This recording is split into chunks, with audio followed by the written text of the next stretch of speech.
عورت کا عیدگاہ میں جا کر دعا میں شامل ہونا، کیا عید کے دن عورت کو بھی عیدگاہ جانا چاہیے اور وہاں جا کر دعا میں شامل ہونا ضروری ہے؟ نبیہہ اعجاز نیپال سے حدیث میں آتا ہے نبی صلی اللہ علیہ وسلم نے فرمایا کہ عید کے دن خواتین بھی عیدگاہ میں آئیں، یہاں تک کہ جو حائضہ خواتین ہیں وہ بھی آئیں تاکہ مسلمانوں کے ساتھ دعا میں شریک ہو۔ تو اس حدیث کی روح سے بہت سے علماء یہی کہتے ہیں کہ عید کے دن عورت کو بھی آنا چاہیے، لیکن یہ بات ضرور ہے کہ عورت جو عیدگاہ میں جائے گی تو خوشبو لگا کے نہیں جا سکتی، وہ زینت والے کپڑے پہن کے نہیں جا سکتی، مکمل 100% پردے میں جائے گی وہ۔ تو آج کل ان شرائط کا خواتین خیال نہیں کرتی۔ ہم دیکھ رہے ہیں کہ عیدگاہ میں جن عیدگاہوں میں خواتین آتی ہیں وہ عیدگاہ کم اور مینا بازار زیادہ بنا ہوتا ہے، وہ تو بالکل ایک انٹرٹینمنٹ کا وہ بنا ہوتا ہے، ایک بے پردگی کا ایک عجیب سا ماحول ہوتا ہے۔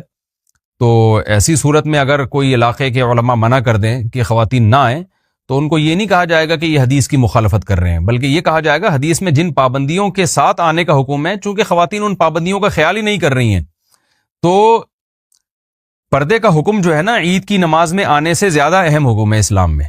پردے کا حکم قرآن میں بھی ہے اور بہت ساری احادیث میں بھی ہے، جبکہ عید میں آنے کا حکم ایک حدیث میں ہے یا 2-4 احادیث میں ہوگا زیادہ سے زیادہ۔ تو پردے کی ویلیو اسلام میں عید کی نماز میں آنے سے زیادہ ہے۔ تو بہرحال اصل حکم یہی ہے کہ خواتین بھی عیدگاہ میں جائیں نماز پڑھنے کے لیے، یہاں تک کہ جو ناپاک خواتین یعنی حیض کی حالت میں خواتین ہیں، ناپاکی کی حالت میں ہیں، وہ بھی جائیں اور خطبے میں شریک ہو جائیں، جو خطبے کے آخر میں دعا ہوتی ہے تو اس میں شریک ہو جائیں۔ لیکن میں نے بار بار بتایا کہ یہ مشروط ہے پردے کی پابندی کے ساتھ۔ تو اگر پردے کی پابندی ہوگی تو پھر ٹھیک ہے، نہیں ہوتی جیسے کہ نظر تو یہی آ رہا ہے کہ خواتین آج کل پابندی نہیں کرتی ہیں، تو پھر اگر کوئی ان کو روک دے تو اس روکنے والے کو حدیث کا مخالف بہرحال نہیں کہا جا سکتا کہ یہ حدیث پہ عمل نہیں کر رہے۔ عید کے خطبے کے بعد دعا کر سکتے ہیں؟ عید کے خطبے کے بعد دعا کرنا کیسا ہے؟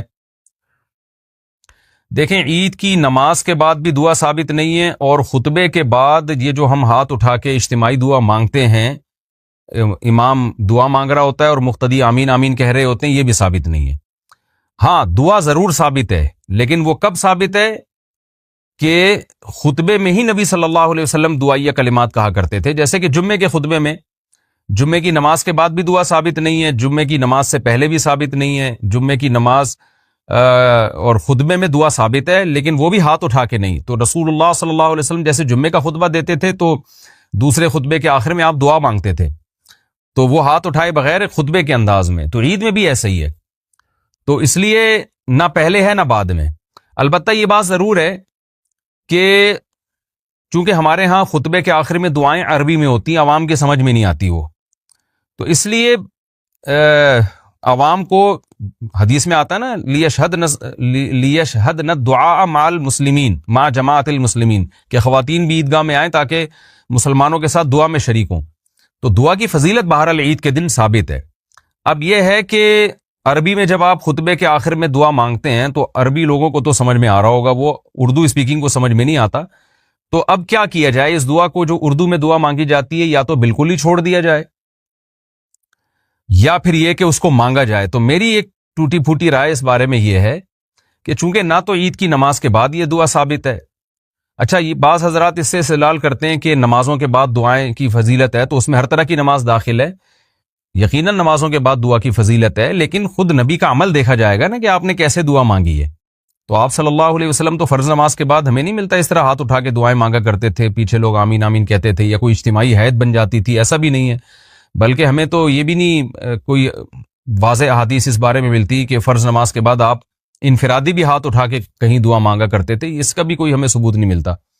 اور فقہ کی کتابیں جو 1400 سال سے حنفیہ، مالکیہ، شافعیہ، حنابلہ کے جو چلی آ رہی ہیں، جن میں اسلامی قانون کو مرتب کیا گیا ہے، ان کے حاشیے میں بھی اس دعا کا کہیں تذکرہ نہیں ملتا کہ فرض نماز یا عید کے بعد کہیں ہاتھ اٹھا کے نبی صلی اللہ علیہ وسلم نے دعا مانگی ہو یا فقہا نے اس کو مستحب قرار دیا ہو کہ یہ کوئی مستحب عمل ہے یا سنت عمل ہے۔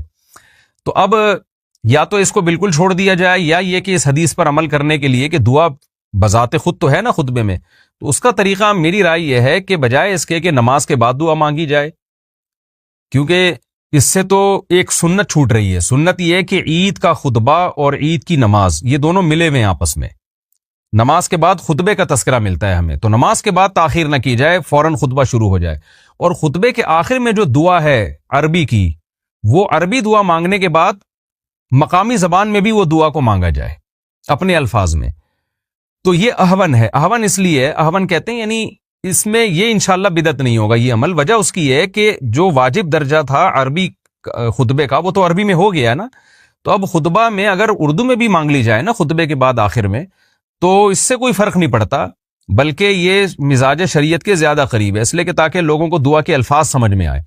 تو خطبہ عربی زبان ہی میں سنت ہے، تو وہ سنت تو پوری ہو چکی ہے جب آپ نے عربی میں ایک معتد بھی مقدار میں خطبہ پڑھ لیا، اس کے بعد پھر آپ اردو میں دعا مانگنا شروع کر دیں، وہ اجتماعی دعا بن جائے گی۔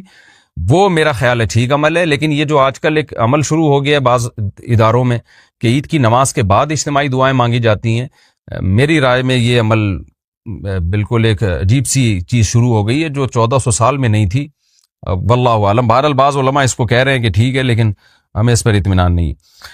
آگے چلتے تو مانگنی ہونا، اگر مانگنی ہی ہو تو خطبے کے آخر میں مانگی جائے، خطبے کے بعد مانگی جائے۔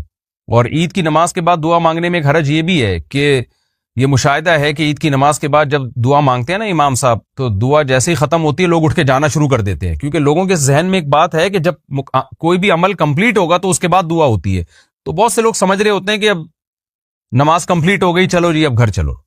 تو اس لیے مانگنی ہی ہو تو خطبے کے بعد دعا مانگی جائے اور خطبے کے آخر میں اس کو ایڈ کر دیا جائے، تو زیادہ زیادہ اس میں خرابی یہ ہوگی کہ بھئی عربی خطبے میں آپ نے ایک اردو کے الفاظ کا اضافہ کر دیا، تو اس میں کوئی حرج نہیں ہے۔ جو واجب درجہ تھا یا سنت درجہ تھا وہ عربی میں ہو چکا ہے، تو اس کے بعد اگر نصیحت کو اپنی زبان میں بھی ایڈ کر دیا جائے یا دعا کو ایڈ کر دیا جائے تو میرا خیال ہے اس میں کوئی حرج نہیں ہونا چاہیے۔ عید کی نمازیں ہونی تو چاہیے شہر میں 1 یا 2 ہو جائیں یا 3 ہو جائیں یا 4 ہو جائیں، ہر مسجد میں عید کی نماز ہو رہی ہے۔ ارے کیا اتنی ہم میں ہمت نہیں ہے کہ میں اپنی نماز چھوڑ کے دوسرے مولوی صاحب کے پیچھے عید کی نماز پڑھ لوں؟ میں بولوں بھائی سارے مجمع کہاں جائے گا؟ بولو وہاں نماز پڑھے گا۔ میں جب پنجاب میں تھا نا، میں نے 1 مہینے امامت کی، تو عید کا دن آنے والا تھا، تو انہوں نے مجھے کہا کہ مسجد کی انتظامیہ نے عید کی نماز کب ہوگی؟ میں نے کہا دیکھو تھوڑا سا ارلی جانب مسجد کے امام ہیں، وہ بھی عید کی نماز پڑھاتے ہیں، تو ہمیں کیا ضرورت ہے ہم یہاں عید کی نماز پڑھائیں؟ ایک بڑا اجتماع ہونا چاہیے نا عید میں، تو عید میں تو کم از کم اتنا کر لیں کہ یہ جو ہر مسجد میں عید کی نماز ہو رہی ہے اس کو ختم کر کے شہر میں 2 بڑے اجتماع کر لیں، 3 کر لیں۔ تو میں نے کہا سب سے پہلے میں اس کے لیے قربانی دیتا ہوں، میں اعلان کرتا ہوں میری مسجد میں عید کی نماز نہیں ہوگی، میرے سارے نمازی فلاں مولوی صاحب کے پیچھے نماز پڑھیں گے۔ سمجھ میں نہیں آ رہی بات؟ تاکہ ایسا نہ اس مولوی صاحب کو جب ہم پیغام بھیجیں تو وہ کہیں اچھا میرے والوں کو اپنے پاس لا رہے ہیں، ٹھیک ہے؟ میں نے کہا ایسا نہیں ہے، ہم اپنے والے کہاں بھیجیں گے؟ بولو ادھر بھیجیں گے، ایک نماز ہو، بڑا اجتماع ہو۔ لیکن کمیٹیاں نہیں مانتی۔ یہاں بھی میں نے شروع میں جب میں آیا تو اس کی کوشش کی کہ ہماری مسجد میں عید کی نماز بولو نہ ہو، بلکہ ہم کہیں تو حبیبیہ میں ہو جائے یا ادھر ہو جائے، ہم بھی وہیں جائیں گے، ایک بڑا اجتماع ہو، ایسی جگہ ہو جہاں کھلا میدان ہو۔ عید کی نماز تو مسجد میں ویسے ہی مکروہ ہے، نبی ہمیشہ میدان میں عید کی نماز پڑھتے تھے، مسجد میں عید کی نماز عذر سے پڑھی ہے، بارش وغیرہ کے عذر سے، ورنہ نہیں پڑھی۔ وجہ اس کی یہ ہے کہ عید کی نماز شاعر اسلام میں سے مسلمانوں کا بڑا دن ہے، تو اللہ کہتے ہیں ایسے کھلے میدان میں بڑے بڑے اجتماع کرو، پوری دنیا دیکھے کہ آج مسلمان کیسے اللہ کا شکر ادا کرتے ہیں، غیر مسلم بھی دیکھیں، اور ہم بند کمروں میں پڑھ رہے ہوتے ہیں۔ لیکن انتظامیہ کا کہنا یہ ہوتا ہے کہ چندہ نہیں ہوگا۔ کیا نہیں ہوگا؟ اگر ہم وہاں پڑھیں گے تو یہاں جو چندہ ہوتا تھا وہ بولو نہیں ہوگا، تو میں نہیں پڑھاؤں گا تو کسی دوسرے سے پڑھوا لیں گے، تو جو جب پڑھنی ہے تو پھر ہم ہی پڑھا دیں۔ کیا خیال ہے بھائی؟ یعنی وہ تو اجتماع تو ہو نہیں رہا نا۔ تو اتنے ہمارے ظرف چھوٹے ہیں کہ ہم دوسروں کے پیچھے عید کی نماز پڑھنے کے لیے بھی تیار نہیں ہیں۔ یہ تو ہمارے حالات ہیں یار، کہ بھائی ہم کہیں بھائی جو کھلے میدان ہے وہاں جا کے پڑھیں گے، مسجدوں میں نماز بند کرو اس کو۔ جہاں میدان ہے، جس مولوی صاحب کے قریب میں کوئی میدان ہو نا، تو اس مولوی صاحب سے کہا جائے آپ پڑھائیں گے، ہم سب وہاں پہنچیں گے۔ عید کی نماز میں بھی چھوٹے چھوٹے 4 آدمی بھی لے کے لوگ کھڑے ہوئے ہوتے ہیں، ٹھیک ہے نا؟ 4 آدمی، یہ کوئی عید کی نماز ہے؟